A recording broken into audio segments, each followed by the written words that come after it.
আজ তোমাদের কাছে চলে এসেছি ঠান্ডা ঠান্ডা ফালুদার রেসিপি নিয়ে। তো দেখো, তার জন্য আমি বড়দানা সাবু ভিজিয়ে রেখেছিলাম।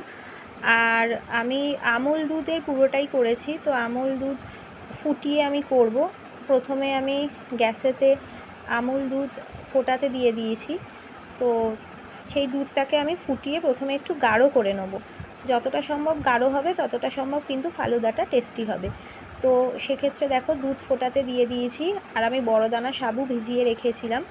তো তারপর দুধ ফুটিয়ে যখন একটু ক্ষীরের মতো হয়ে গেছে, তাতে দিয়েছি পরিমাণ মতো চিনি। তোমরা তোমাদের স্বাদ অনুযায়ী যেমন যে মিষ্টি খাও দেবে। একটু এলাচ গুঁড়ো দিয়েছিলাম।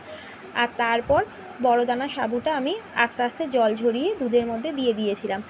আর তারপর ভালো করে ফুটিয়ে যখন একটু বেশ জিনিসটা গাঢ় মতো হয়ে গেছে, নামিয়ে নিয়েছিলাম। আর একটা পাত্রে কিছু ড্রাই ফ্রুটস রেখে দিয়েছিলাম।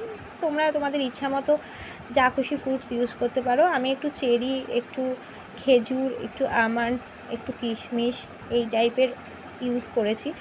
তো ড্রাই ফ্রুট আমি তারপর ফালুদাটা যখন হয়ে যায়, মানে অ্যাকচুয়াল ব্যাপারটা হচ্ছে ওই সাবুর পায়েস টাইপের যেটা, সেটা যখন হয়ে যায় তো তখন নামানোর পর আমি বাটিতে ড্রাই ফ্রুটসের ওপর হাতায় করে করে ওইটাকে ঢেলে দিয়েছিলাম। আর তারপর ফ্রিজে ঠান্ডা করতে দিয়েছি। তো গরম জিনিসটা তো ফ্রিজে ঢোকানো যাবে না, ওটা আগে নর্মাল টেম্পারেচারে বাইরে ঠান্ডা করে নিয়ে তারপর ফ্রিজে রেখো।